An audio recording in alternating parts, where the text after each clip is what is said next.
I'm Marshal, welcome to 23. You're joining me for Witness, a Bodyguard romance, chapter 22, Midnight Train. To the end of this book. The rough feel of Finn's hand tightening around your neck makes you choke out a desperate plea.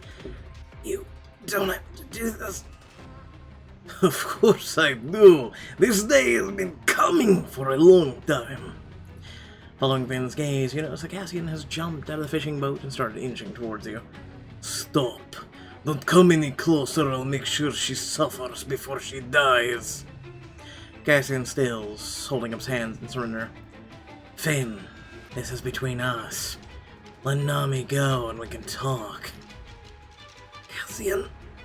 The knife in Finn's hand finds the hollow of your throat, pressing the jagged blade against your skin. Don't let it cut you. You struggle to breathe normally, but seeing the knife has stirred your memories of the day in the alley with the O'Connells. Fear grips you as you imagine Finn's weapon stabbing into you the same way the O'Connells' knife did into their victim over and over again. I know the truth, Cassian. You weren't my friend, you were a cop. He spits the last word out like it's poison. My intention wasn't to hurt you. I did my best to protect you from the rest of the Force. As Finn grips the handle of the knife more tightly, you feel the blade press harder against your skin. I won't fall for that twice. The O'Connells hired me to kill Nami and offered of the infamous Cassian King as a bonus. How? They're in prison. Not all of them. No. Aisling has been more than happy to convey her parents' messages. She wants you all dead even more than they do. They've been in power this whole time. They won't get away with this. We stopped them once, we can do it again.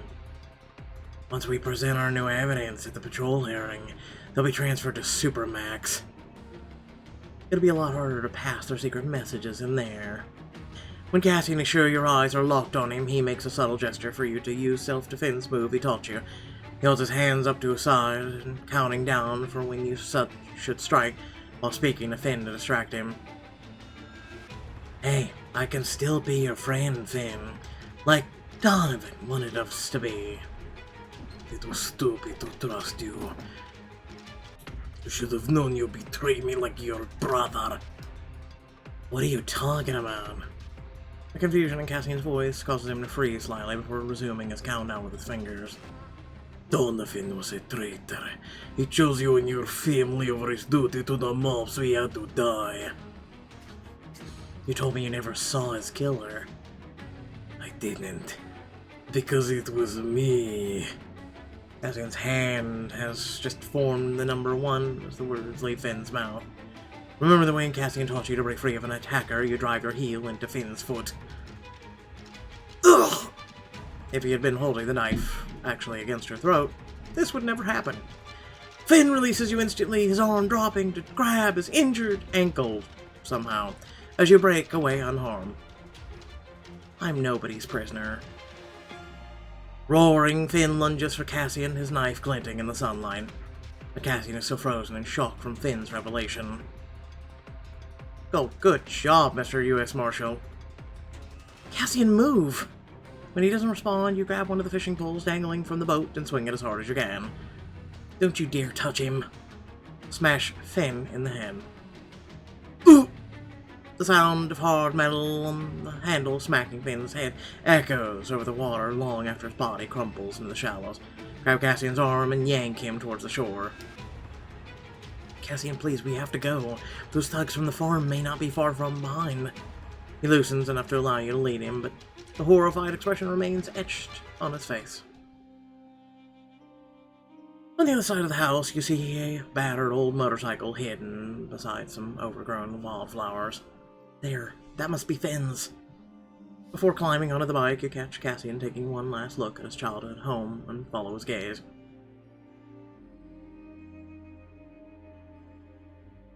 This isn't what I imagined us coming here would look like either. Cassian's voice is thick with emotion as he struggles to pull himself together enough to speak. We buried my mother in the cemetery up the road, next to my father. The last time I came to this house was for Donovan's funeral. We'll come back again before this is over, but right now, we need to go. Nodding, sadly, he climbs onto the bike behind you, silent, other than to tell you how to get to the nearest train station as you ride through the countryside.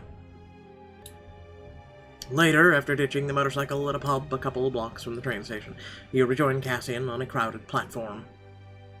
I bought multiple tickets to different cities using cash like you said. Good. So did I. Now looks like we're each traveling alone to the ticket seller. What now? A change of clothes always helps. Why don't we shave your head or something? That might help too. Seriously. He walks over to one of the booths selling clothes along the tracks and pulls down a cape coat with flowing sleeves. As he glances from the jacket to you, a spark in his eye reignites. It'd be a shame if you didn't at least try this on. A cape is a great disguise. Yeah, it helps Superman all the time.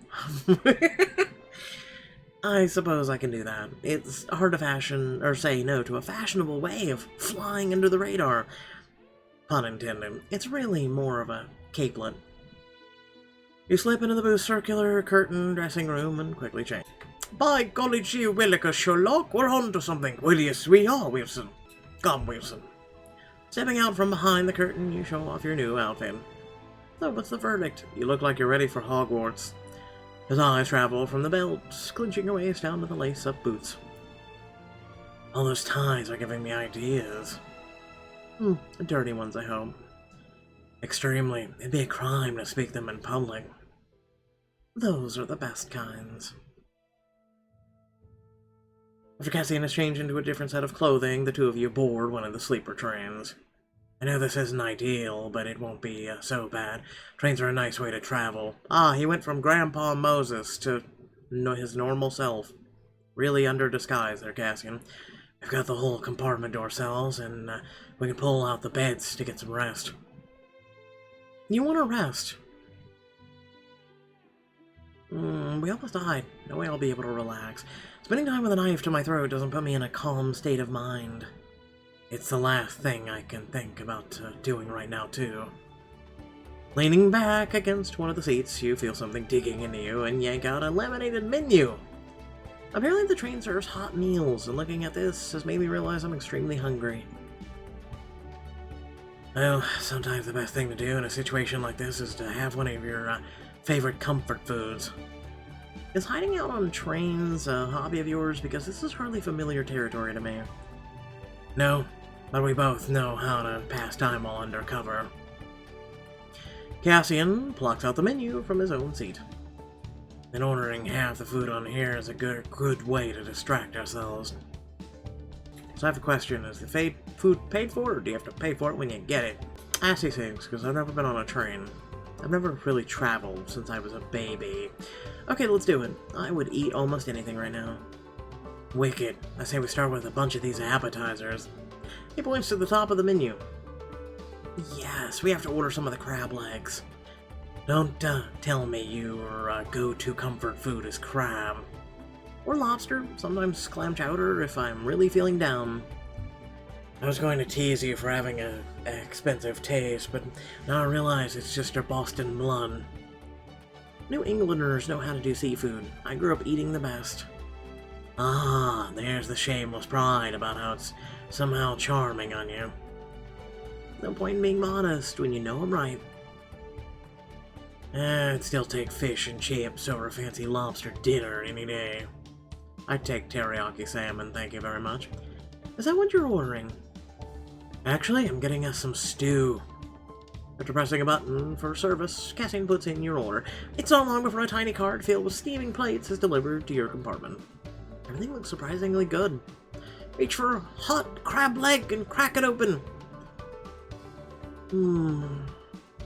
As the juicy white meat fills your mouth, no pun intended, a little juice dampens your lips, which Cassian removes with a searing kiss. I don't know how you always manage to make eating crab look sexy. I just had I said no pun intended, damn it. I can do it with anything. Watch.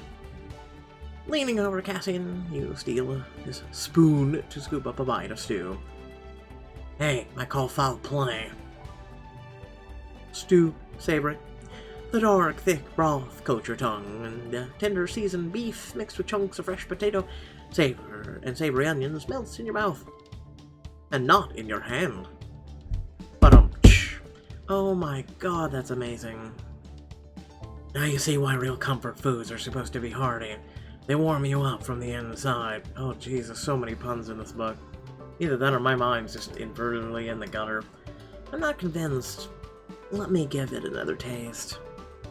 Cassin catches your second spoonful in his mouth, stealing it back before you can. Nice try, but you'll need to get your own spoon. Soon, you're trying everything on the cart, laughing together as you place food in each other's mouths. A little while later, you sigh as you look out the window at the passing countryside.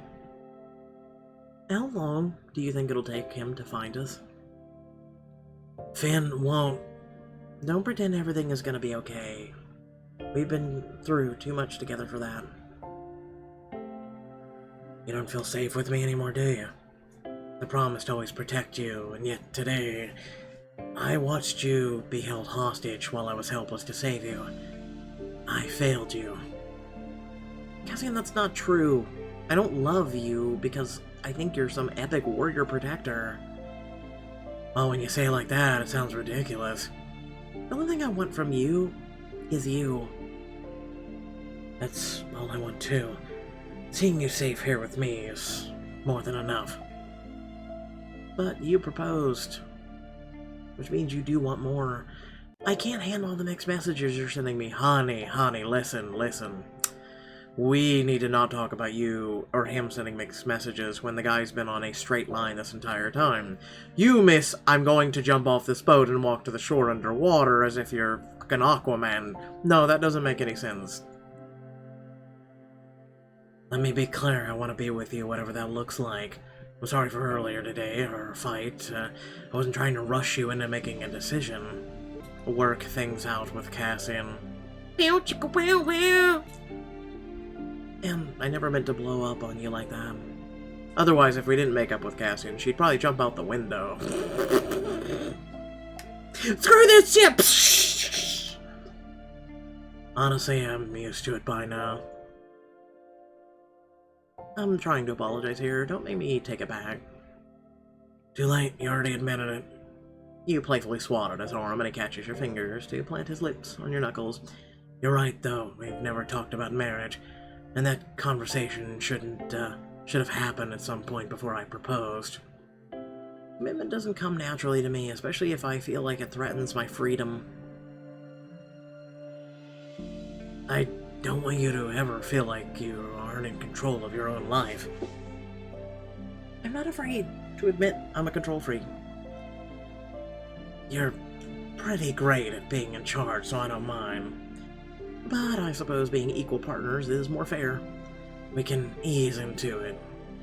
Only if I can boss you around sometimes like this. You took Cassian to you by his collar, your lips covering the wide grin on his face. He kisses you tenderly in return before covering your cheeks with his hands and looking deeply into your eyes. I love you. I love you too.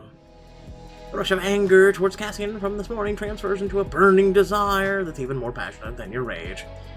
Fighting with you like that, it made me really want to make up.